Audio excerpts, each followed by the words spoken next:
المشاهدون الكرام، السلام عليكم ورحمة الله تعالى وبركاته. نشرة الأخبار من الفضائية الإريترية وفيها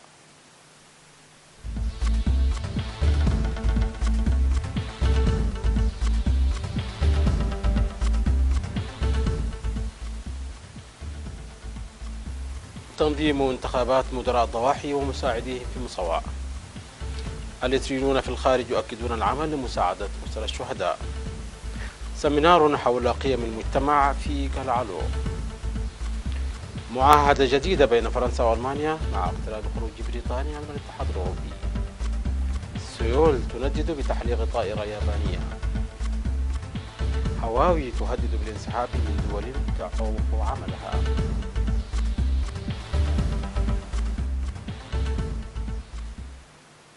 أهلا بكم مشاهدينا. نظمت في 3 إدارات ضواحي في مدينة مصوى انتخابات مدراء الضواحي ومساعدهم. وأشار مراسل إيرينا إلى أن التجارب المتراكمة للسكان أدت إلى نجاح الانتخابات التي جرت في الفترة من 15 وحتى 22 من الشهر الجاري. وألقى مدير مدينة مصوى السيد هيلا أسبها كلمة ذكر فيها المنتخبين الجدد للعمل بتفان وإخلاص لخدمة مجتمعهم ووطنهم بقدر المسؤولية الملقاة على كاهلهم، فيما أكد وقوف إدارته الجاد لإنجاح الأنشطة المنتظمة. وتعهد المنتخبون من جانبهم بتقديم خدمات إدارية جيدة، مناشدين المواطنين لإبداء تعاونهم الهام في مسيرتهم العملية.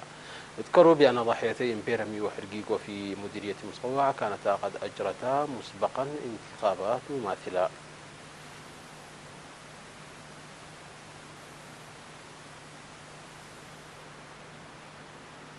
أكد فرع الجمعية الوطنية لمعاقي الحرب في السويد والشباب الإريتري المقيم في إسرائيل أكدوا على العمل الدؤوب لتبني أسر الشهداء ودعم معاقي الحرب. ووفق المعلومات الواردة أن نظم الشباب المنضوين تحت جمعية شعلة الشهداء بإسرائيل في 19 من يناير الجاري برنامجا لتبني 250 وأسر الشهيد، حيث تبرع 21 شاب ب 15750 دولار بواقع 750 دولار لكل واحد منهم. وألقى القائم بأعمال السفارة الإريترية في إسرائيل السيد سلمون كيمفي كلمة أشاد فيها بإسهامات الجمعية التي تبعث على الارتياح. في غضون ذلك أن نظم فرع الجمعية الوطنية لمعاقي الحرب في السويد برنامجا بمناسبة اليوم العالمي للمعاقين تحت شعار التعهد ببناء مستقبل مشرق، حيث أقامت الشابة الإريترية هيلين المقيمة في النرويج معرضا للأعمال اليدوية والفنية، وتم بيعه بقيمة 24,000 كورونر لصالح معاقي الحرب. وأكد رئيس الفرع السيد تخستف السهاية استمراريتهم في الجهود الحثيثة والمساعي الجبارة الجارية لتنفيذ مشاريع تساعد المعاقين للاعتماد على أنفسهم والتقليل من مشاكلهم الصحية والاجتماعية. وفي أنشطة دبلوماسية شعبية أخرى، نظمت حركة الشباب الجبهة في جنوب السودان سمينارا مهنيا لتعزيز قدرات أعضائها المهنية. وأفادت المعلومات الواردة من هناك بأن السمينار تركز على أهمية وضع الخطط الشخصية.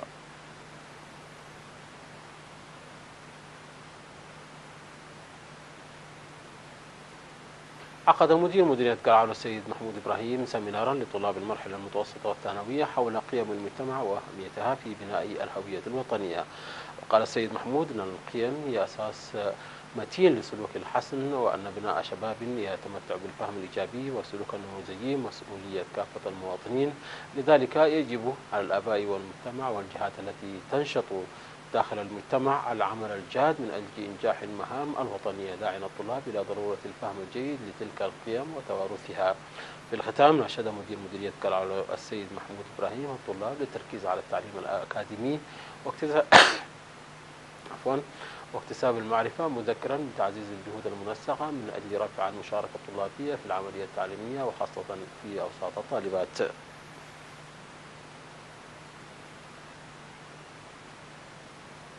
نظم سكان مدينة أقردات أنشطة نفير موسع تركزت حول الإصحاح البيئي والحفاظ على الصحة العامة، متمثلة في إزالة أشجار المسكيت المنتشرة في أطراف مدينتهم والتي تتسبب في تجمع النفايات والبلاستيك المضر بالصحة.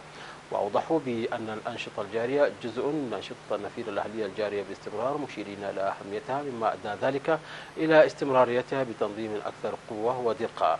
من جانبه قال خبير الصحة العامة في المديرية الشاب دانييل كيداني أن أشجار المسكيت المنتشرة في أطراف المدينة تتسبب في تجمع النفايات، وأن أنشطة النفير الجارية لإزالتها تلعب دورا كبيرا في الحفاظ على الصحة العامة.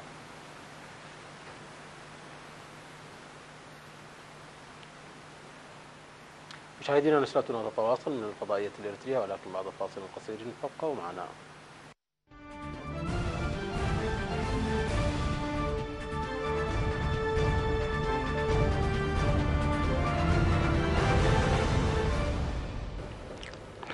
في الأخبار العالمية، وقع الرئيس الفرنسي إيمانويل ماكرون والمستشارة الألمانية أنجيلا ميركل معاهدة جديدة لتحديث اتفاق المصالحة لعام 1963، والذي يعود لفترة ما بعد الحرب.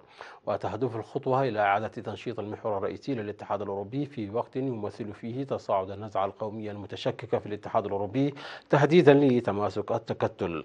ويريد الزعيمان أن تعطي معاهدة آخن المؤلفة من 16 صفحة، والتي تم التفاوض عليها خلال العام المنصرم لتحديث اتفاق معاهدة الإليزيه لعام 1963 للمصالحة بعد الحرب، أن تعطي دفعة للوحدة الأوروبية التي خيم عليها التوتر بسبب خروج بريطانيا من الاتحاد الأوروبي والهجرة وأزمة منطقة اليورو. أكدت ميركل أنها وقعت على المعاهدة باسم الحكومة الألمانية لتلتزم بها بكل قوتها وقلبها، وأضافت أنه ينبغي فهم المعاهدة على أنها إثراء لثقافاتنا.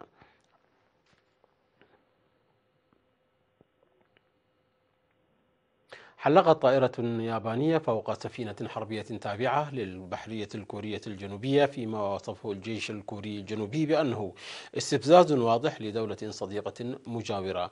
وذكر الجيش أن الطائرة حلقت فوق السفينة في مياه قبالة الساحل الجنوبي الغربي لشبه الجزيرة الكورية، حتى بعد أن حددت الطائرة هوية السفينة.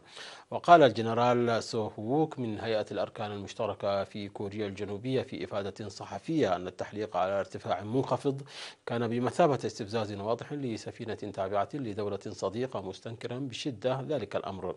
وأفادت وزارة الدفاع الكورية الجنوبية بأنها استدعت مسؤولا دفاعيا من السفارة اليابانية لتقدم احتجاج.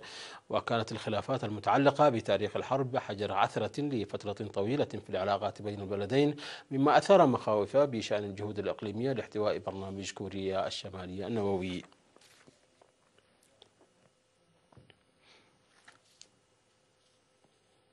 أعلنت شركة الاتصالات الصينية العملاقة هواوي في دافوس أنها يمكن أن تنسحب من شراكات في بعض الدول، وأنها تحاول مواجهة هواجس الدول الغربية بشأن تقنيتها الفائقة السرعة على الإنترنت الجيل الخامس. ودعا رئيس الشركة ليانغ هو الحكومات الغربية خلال لقاء مع الصحافة على هامش منتدى دافوس الاقتصادي إلى القيام بزيارة لمصانع الشركة لتبديد الشكوك بشأن تقنية يشتبه بأن تكون مستخدمة لأغراض التجسس. وعلقت جامعة أكسفورد مؤخرا أي تمويل من جانب عملاق الاتصالات الصيني. وأكدت الولايات المتحدة أنها ستطلب تسلم مينغ مع اقتراب المهلة النهائية لذلك في 30 من يناير. واستبعد ليانغ أي صلة بين هواوي وتوقيف مواطنين كنديين اثنين في الصين في وقت لاحق، في خطوة اعتبرت بمثابة رد من بكين على أوتاوا.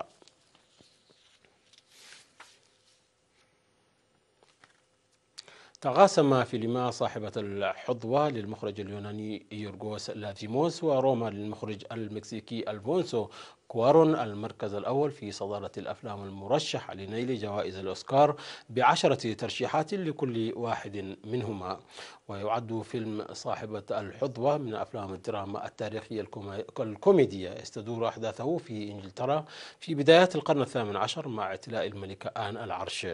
ومثل أدوار الفيلم كل من الممثلة البريطانية أوليفيا كولمان بدور الملكة آن، وإيما ستون بدور أبيغيل، وريتشل وايز بدور سارة تشرشل. وقد ترشحت الممثلات الثلاث لنيل جائزة أوسكار التمثيل في فئة أفضل ممثلة وممثلة مساعدة. وضمت قائمة الأفلام الأخرى المرشحة كل من مولد نجم ونائب الرئيس، ولكل منهم 8 ترشيحات، ثم فيلم النمر الأسود ب7 ترشيحات. كما ترشح الممثل من أصول مصرية رامي مالك لجائزة أفضل ممثل عن أدائه لشخصية المطرب ومؤلف الأغاني فريدي ميركوري في فيلم بوهيمان الرابسودي، وسبق له أن قطف جائزة جولدن جلوب لأفضل ممثل عن الدور نفسه. وسيقام حفل الإعلان عن الفائزين بجوائز الأوسكار في 24 من فبراير القادم.